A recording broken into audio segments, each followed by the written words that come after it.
I've done a lot of different things in my life. I have, when I was in college, I worked as a cashier in a bowling alley. I did security at concerts. 1980, I was a node coder for the U.S. Census. And I also worked as an analyst at Standard & Poor's, and I worked as director of policy for a New York State Housing Agency.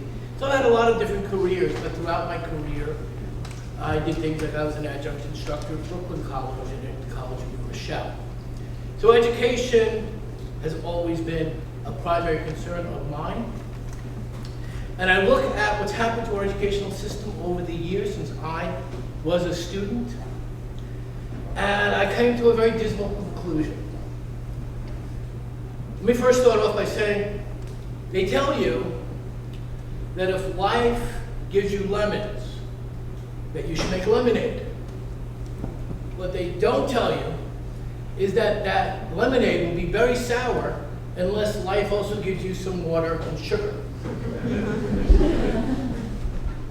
They tell you that every cloud has a silver lining, to which I will respond, and every silver lining has a cloud or clouds. Now, I'd like to do a quick poll, and it's going to be hard for me to do, but it's still worth the effort. I only want the female students in the room to reply. So first off, all of you raise your hand so we can get an idea of how many there are. Okay? Okay, female students in the room. Okay, now put your hands down. How many of you are planning on becoming nurses? Entering a nursing program? I'm seeing none. How many of you are planning on becoming secretaries? Again, I see none. Now, again, this may just be one of many possible careers. How many of you see as a possibility becoming doctors?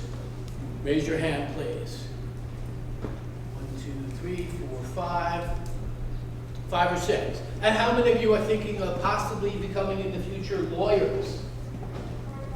Raise your hands, please. Okay. And the rest of you are just dazed and confused. Got it. Okay, so therefore, those results confirm what I already believe, which is that women's liberation has directly destroyed the quality of our education system. Right, so obviously I'm an idiot, right? Okay? Obviously I'm an idiot, but I guarantee you, in just a few minutes' time, you will all concur with my statement. That if we trace back the decline of the American education system and women's liberation, we will see that women's liberation directly destroyed the quality of the American education system. Okay, so how did this happen? Well, back in 1970, let's see, approximately less than 10% of physicians and surgeons were women. Today, 32%. In 1970, 4.9% of our lawyers and judges were women. Today, 33%. And there are actually more women in law school today than there are men. Okay, which, by the way, women, is nothing to brag about. Okay.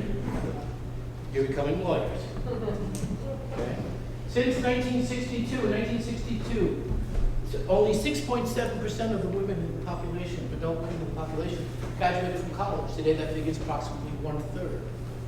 It's also approximately 1/3 for men as well. Okay, equality has been achieved. But this has had a disastrous effect on education. So let's turn to our experts. And one expert that we will turn to first is the first president of Stanford University. Stanford, you might have heard of this school? It's around here somewhere. Okay, so the first president of Stanford University, who, by the way, was trained as an ichthyologist, okay, which really makes him an expert on the topic that he was asked. He was asked why there weren't more females who were professors at the university level. To which he responded very cogently, okay? He said, assuming equality of ability and training, men are more satisfactory in the higher work. They can do outside things better. They hear criticism better. They take more objective views of things, measuring progress by actual achievement rather than by subjective feeling.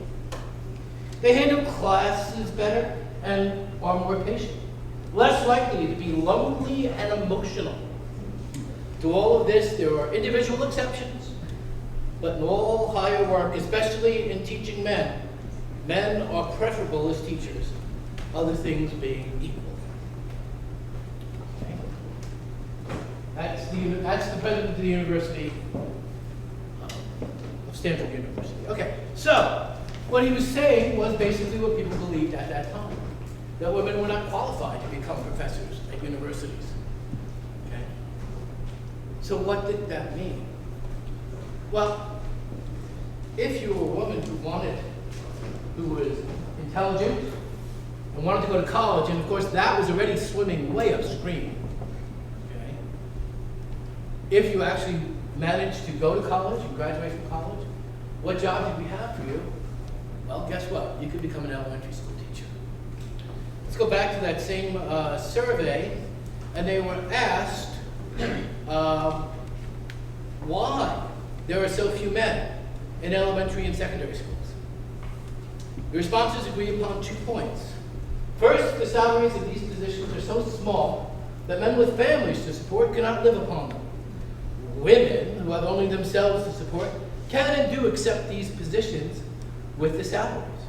The result is that better equipped teachers for elementary and secondary positions can be had from among women than from among men.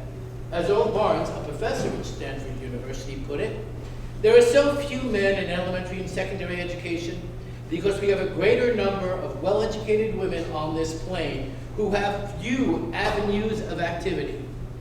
A $600 post, and by the way, they were talking about $600 per year, aka $50 per month, will command a $600 man and a $2,000 woman.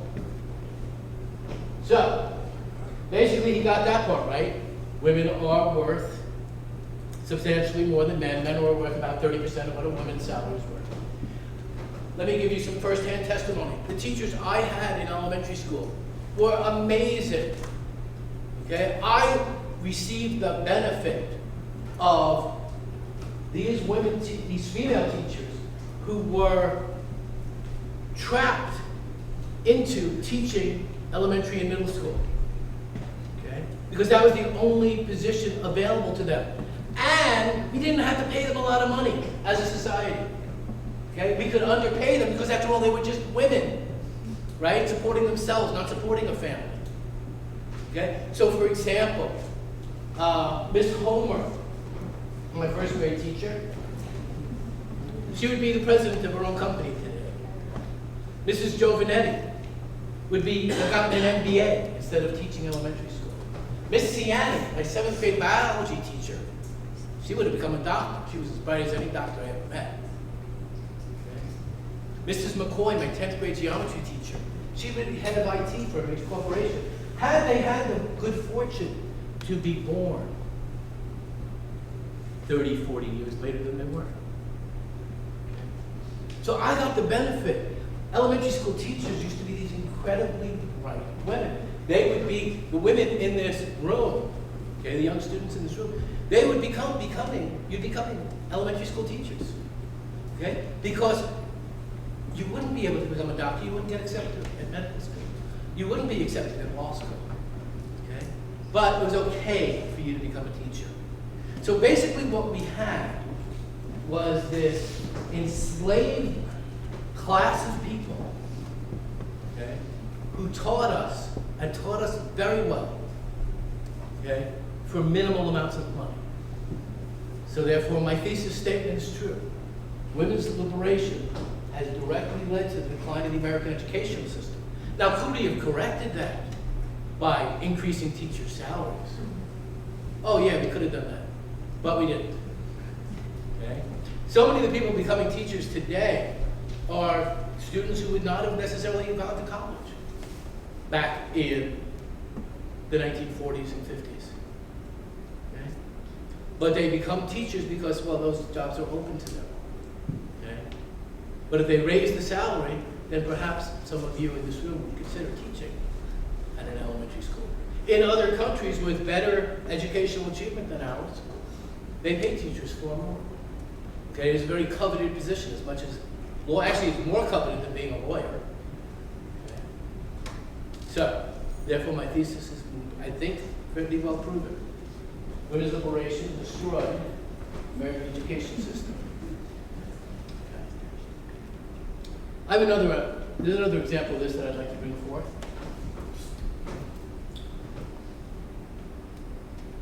As you've probably all studied or lived through, the Vietnam War was not exactly a very popular war. At least not as popular as World War II. That's pretty popular. But even that, we didn't want to go fight in World War II. There was a huge pacifist movement in the United States. But we should stay out of it. But the Vietnam War was very unpopular, and one of the things that resulted from those protests against the Vietnam War was that our army went from a draft to a volunteer army. Well, that was very good for me, okay, because that happened in 1974, the year I turned 16. Okay, so I never really I had to register for the draft. I think actually I think the guys still have to register for the draft. Maybe everybody does. Okay, but I wasn't going to be drafted. Okay, so that was good news for me. Okay, but the result of us going to a volunteer army was probably not what people thought it was going to be. The result of us going to a volunteer army was that we as a nation became more warlike and more likely to be involved in foreign wars. How many of you are planning on joining the armed forces upon graduation? That's what I thought. Okay. How many members of Congress had children that had to fight in the Iraq War?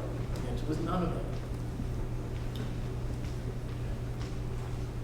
The upper classes, the intelligentsia, however you want to think of our society, now are no longer subject to a draft. They no longer have to worry about it. Now it's true they used to buy themselves out of it.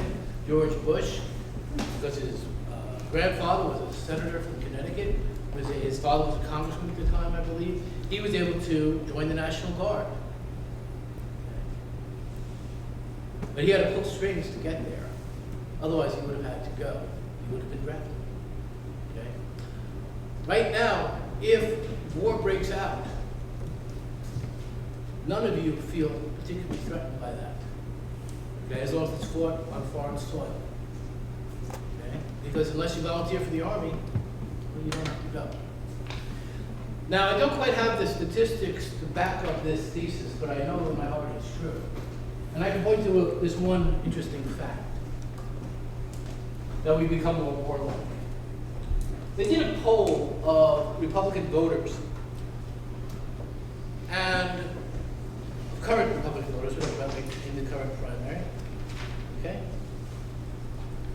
And 30% of Republican voters support bombing, agrabomb. Okay?